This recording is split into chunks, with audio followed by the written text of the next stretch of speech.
So I was hanging out with a friend the other day and I said, man, isn't it just crazy that nowadays we can make thousands of dollars with zero work, basic financial knowledge, and near zero risk? And he looked at me and then he said, wait, what did you just say?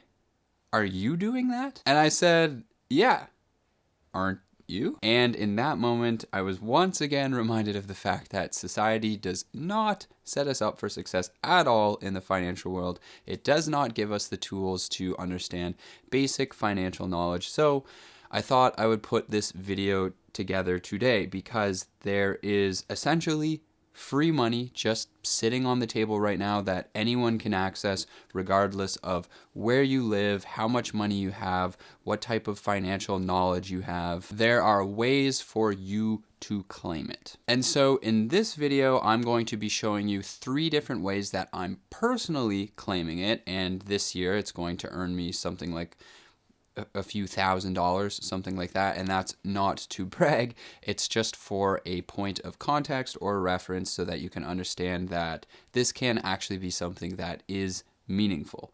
But with that being said, I don't want to get your hopes up too high because obviously with something like this, it's not going to make you a millionaire. It's not going to get you rich overnight.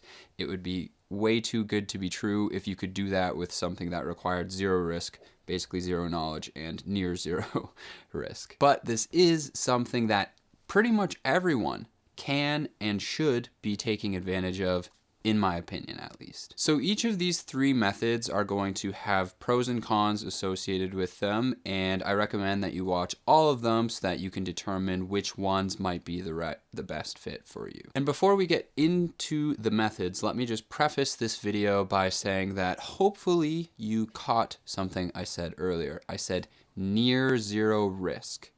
What does that mean? Exactly, you should hopefully be wondering. We are currently watching in real time the banking system in the United States having some issues. So I know that I personally want to have a very good understanding of the risk that I am exposing my money to.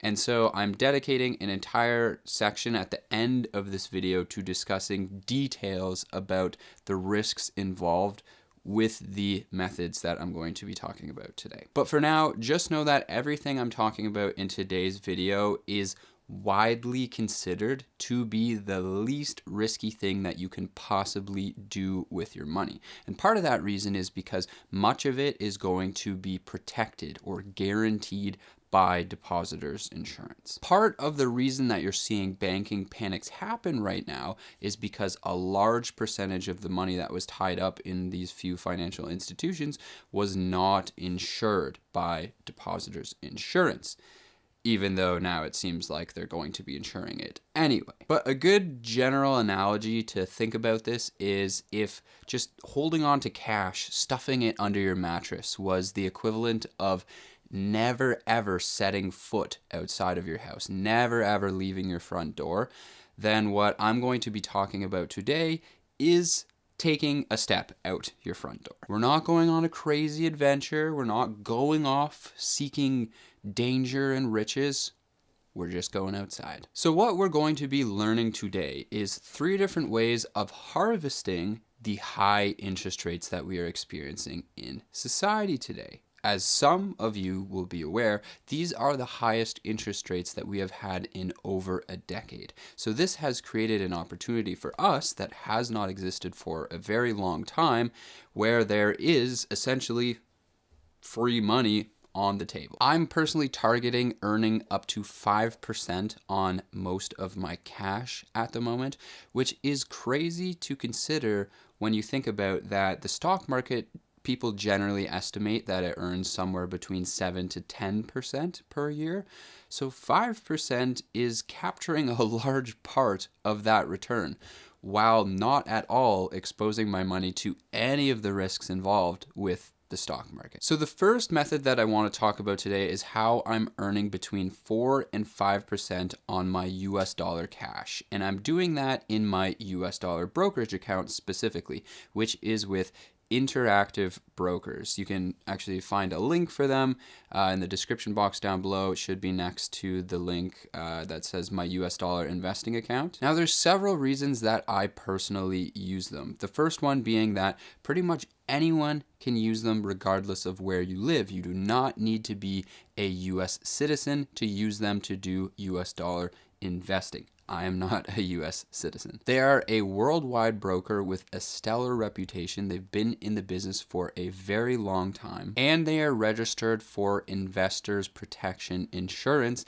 in most of the countries. I know they're registered for it in the States. I know they're registered for it in Canada. You can check and see if they're registered for it in your particular country. But for me, this means that any money that I put onto this platform is basically guaranteed up to $1 million. Should the broker collapse, go bankrupt, anything bad happen to them, up to $1 million of my money is guaranteed to be returned to me. The second reason I use them, besides from the safety and reputation that they have, is because they offer the best currency conversion rates that you can possibly find. Most places absolutely rip you off when you try and convert currency. If you've ever gone on a trip somewhere or done any investing in foreign currencies, then you know that you are usually paying out the nose in currency conversion fees. But with this particular broker, they actually give you access to the direct market rates. So here's a really good example. If I was going to do this currency conversion with somebody like TD Bank, for example, I'd have to pay over $100 in fees to do this because of the spread that they charge. But with this broker, since I get direct access to the market rates, they don't charge a spread, I'm only paying a very small commission of something like $3 to convert my currency. So that's a difference between paying hundreds of dollars or paying a few dollars. I'm going to choose a few dollars. And third, I use them because they also give you the ability to earn interest on cash balances that you park in an account with them. So right now you can earn 4% on cash balances, just like that. But the caveat is that's only for balances of $100,000 or more. If you have a smaller cash balance, then the interest rate is prorated. So for example, if you had $50,000 cash, then you would get half the interest rate. So you'd get a 2% interest rate. But really, that's not a problem because I'm actually targeting a higher rate of return. I'm targeting a 5% rate of return on my US dollars by using this particular ETF here called BIL. BIL is the ticker symbol. So I'm parking cash in this ETF, my US dollar cash in this ETF. And what this ETF does is it invests your money into very short-term treasury bills and then pays me monthly interest. So like I said, right now it's paying something like close to 5% over the year. So from just this one ETF alone and just this one account, I'm going to be earning something like around $50 per month right now. Now, if you don't know what treasury bills are, have no fear. In the section dedicated towards talking about risk near the end of this video, I'm going to go over what treasury bills are and what that all means, so you can check that out once we get there. Cool, so that's what I'm doing with my US dollars to earn around 5%. That's literally it. Now, let's move on to the second method I'm using to earn good interest on my money. This method doesn't require you to have an investment account. It doesn't require you to know what treasury bills are or what ETFs are. All it requires you to do is to be able to open up a bank account, which I would hope that you can do. The idea is I want to park any cash that is just sitting in a savings account, a checking account, an emergency fund, whatever it is, just cash sitting there doing nothing. I want to make sure that this cash, if it's going to be chilling, that it's going to be chilling in a good place, earning me a good interest rate. And on top of that, also a safe place. I want it to be chilling in a safe place, a place that has depositors insurance. So I personally park mine with Neo, who is helping out with this video and sponsoring it. So I've been using Neo for both saving and spending money for a couple years now, something like that, before they actually started supporting my work. So, you know, it's easy for me to talk about them and recommend them. So I park my cash in their money account, which essentially acts like a hybrid between a checking account and a savings account. And the reason that I say that is because any cash that's sitting in there, as if I was saving money in there, earns me 2.25% interest. But on top of that, I can also spend money out of the account, either using their credit card, which is excellent, or using their new Neo Money card, which spends money directly out of the account, or you can also withdraw cash out of an ATM. Yes, you can withdraw cash from Neo now out of your money account with this new Neo Money card. That is a pretty big deal because now they basically have all the bases covered for complete banking needs. And of course, they are registered with CDIC insurance, which means that any deposits up to $100,000 are protected and guaranteed. If you want to check out Neo, you can find a link down below where you can get $35 cash back instantly for getting set up with them. And finally, for the third method, I am also parking cash in what is known as a high interest savings ETF. Now, the one in particular that I'm personally using goes by the ticker CSAV, CSAV, and currently yields close to 5%. That's going to be paid out monthly to me over the course of the year. So for this one and just this account here, I'll be earning upwards of something like $150 per month, and I'm pretty happy with that. So what this ETF does is it basically collects all the money from people buying the ETF, pools it together, and then deposits it, that was a little bit difficult to say, with different Canadian financial institutions. In this case, it is with a few of the top banks in Canada, so that would be National Bank, Scotiabank, CIBC, and BMO. So the reason that this fund is able to yield something like 5% is because when you pool together such large sums of money, so in this case, this ETF is managing $6.6 billion of investors' funds, they're able to deposit it at these major Canadian banks, and those banks will pay them a very nice interest rate for doing so. So they're essentially harvesting that interest rate, and then they're passing it on to you after taking a very small cut of something like 0.16%. Now, the particular brokerage account that I'm holding this ETF in is Wealthsimple. That would be the best place to buy it, in my opinion. If you're not already set up with them, you can find a link down below to get a $25 bonus, I think, and you can find that next to my Canadian investment account. And since Wealthsimple is registered with the Investors Protection Body in Canada, it means that my money on the platform is guaranteed up to $1 million, just like Interactive Brokers, the US dollar brokerage I was talking about earlier. So if anything ever happened to Wealthsimple, they went insolvent, bankrupt, collapse, whatever, up to $1 million of my money is guaranteed to be returned to me. But investing in this ETF, or ETFs in general, do carry a different kind of risk that is not necessarily protected by these depositors insurance or investor protection bodies of a particular nation. So I'd like to now shift the discussion to start talking about risk. But before we do that, I just want to reiterate again, that is literally it. Those three things I've showed you,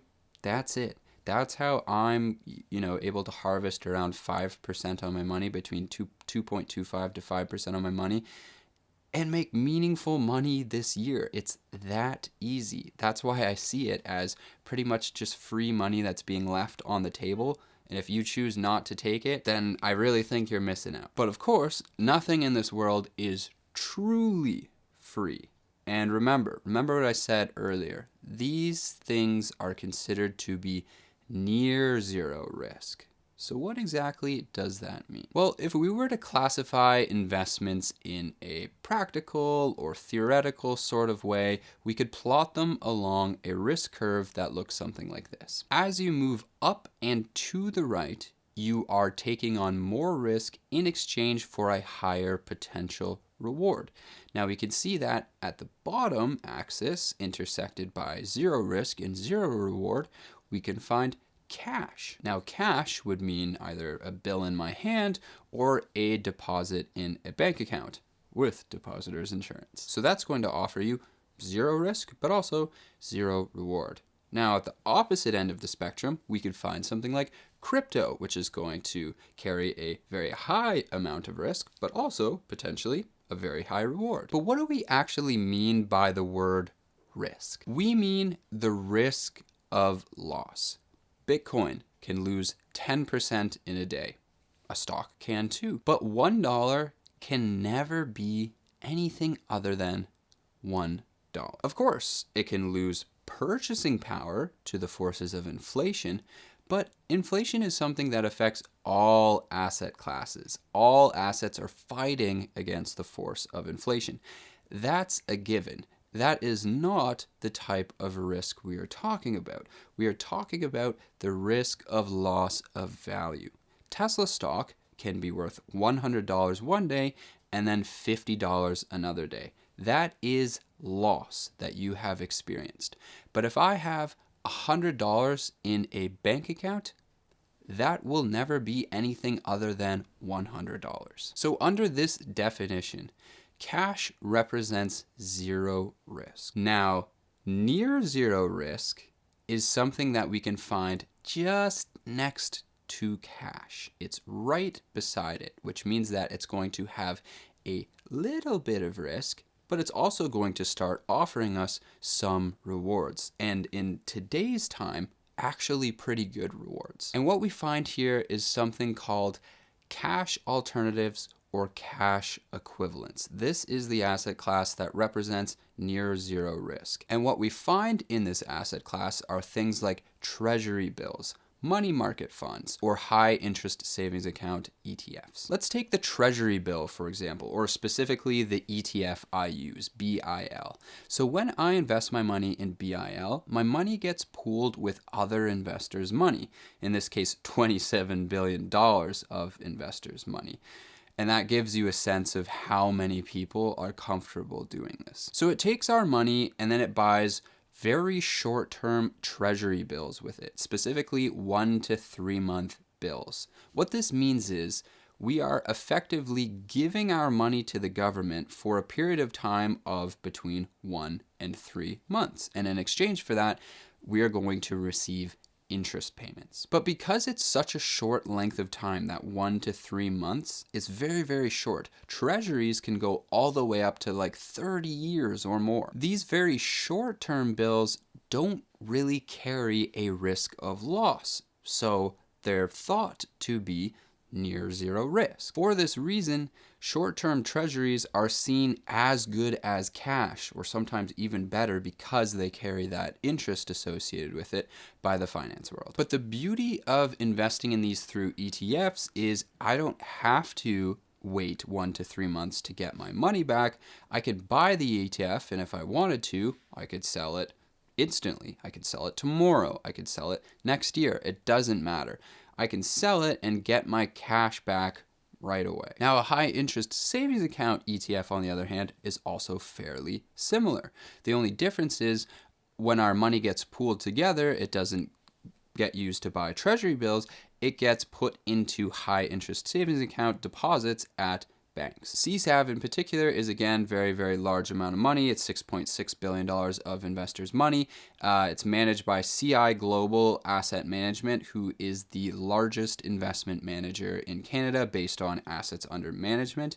So the way that I look at both of these ETFs, if there was either a situation where the government became insolvent, or B, major large banks collapsed and then depositors insurance did not step in, or C, S&P Global or CI Financial Group again collapsed and nothing happened where anyone stepped in to basically either buy or bail out those companies, and in all those scenarios my money was not returned to me, I have a strong feeling that money would be the least of my concerns. I would probably be wanting to learn how to be Joel from The Last of Us. So I'm personally very comfortable with everything that I've talked about today, but I highly, highly, highly recommend you do your own research to continue learning about everything that I've talked about today. Please do not blindly copy me. I believe personal finance is called personal finance for a reason. What's right for me may not be right for you. In any case, I hope that this video made you aware of the fact that we can now take advantage of these high interest rates in a way that is very easy and also very low risk, relatively speaking, to the world of finance that exists out there. Thank you so much for watching, and I will see you soon.